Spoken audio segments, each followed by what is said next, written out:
नमस्कार. आज आपण सुपर स्टोरी या युट्यूब चॅनल मध्ये महाराष्ट्राच्या संत परंपरेतील एक तेजस्वी तारा संत तुकाराम महाराज यांच्या दिव्य जीवनाची प्रेरणादायी कहाणी ऐकणार आहोत. त्यांच्या चरित्रातून मिळणारी भक्ती, शांती आणि प्रेमाची शिकवण आपल्याला आजही मार्गदर्शन करते. संत तुकाराम महाराजांचा जन्म इ. 1608 मध्ये पुणे जिल्ह्यातील देहू या गावी झाला. त्यांचे वडील बोल्होबा आणि आई कान्हूबाई हे वारकरी संप्रदायाचे निष्ठावान भक्त होते.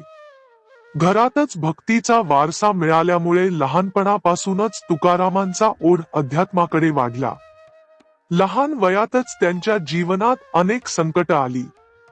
दुष्काळामुळे मोठा आर्थिक ताण, कुटुंबाची जबाबदारी आणि वैयक्तिक दुःखांचा सामना करावा लागला. पण या संकटांमध्येही तुकाराम महाराजांनी श्री विठ्ठलावर असलेली नितांत श्रद्धा कधीच सोडली नाही. तुकाराम महाराजांनी विठोबाच्या भक्तीत स्वतःला पूर्णपणे झोकून दिलं.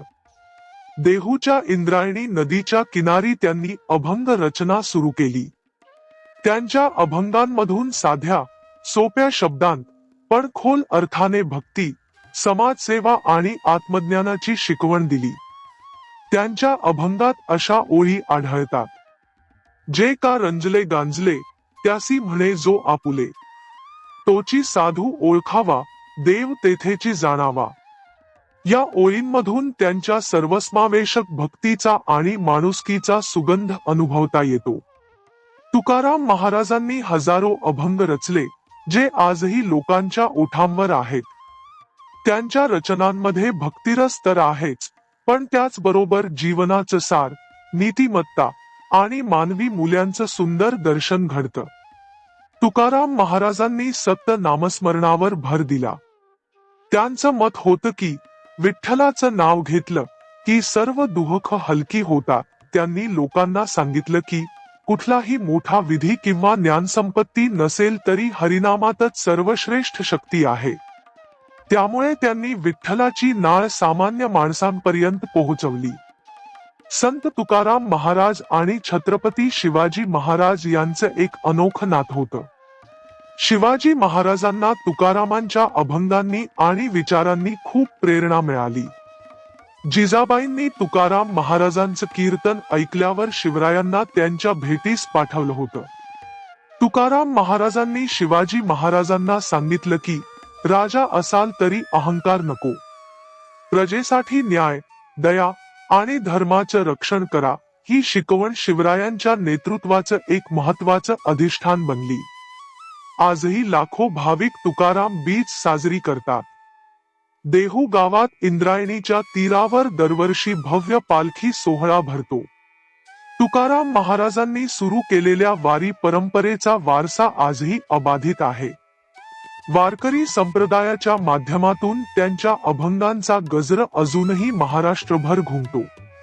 तुकाराम महाराजांचं जीवन अत्यंत साधं होतं. त्यांना भौतिक सुखांमध्ये रस नव्हता. ते शेतकरी होते, पण शेतीतही ते भक्तिरस शोधायचे. त्यांचं म्हणणं होतं की आपल्या कर्तव्याचं प्रामाणिकपणे पालन केलं की तेही भक्तीचं साधन ठरतं. तुकाराम महाराजांच्या अखेरच्या दिवसांबद्दल एक अद्भुत कथा सांगितली जाते. असं म्हटलं जातं की त्यांनी आपल्या भक्तांना आधीच सांगितलं होतं की माझं हे शेवटचं कीर्तन आहे. कीर्तनाच्या शेवटी त्यांनी इंद्रायणी नदीच्या दिशेने पावलं टाकली आणि त्यांच्या डोळ्यांसमोर विठोबा प्रकट झाला. भक्तांच्या म्हणण्यानुसार महाराजांना विठोबा स्वतः वैकुंठात घेऊन गेले. संत तुकाराम महाराजांचं जीवन म्हणजे निस्वार्थ भक्ती, मानवतेची सेवा आणि ईश्वरावरची अढळ श्रद्धा यांचं मूर्तिमंत उदाहरण. अद्वितीय जीवनगाथा.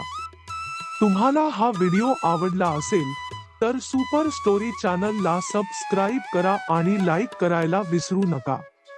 अशीच भक्तिरसाळी, प्रेरणादायी आणि मनाला शांती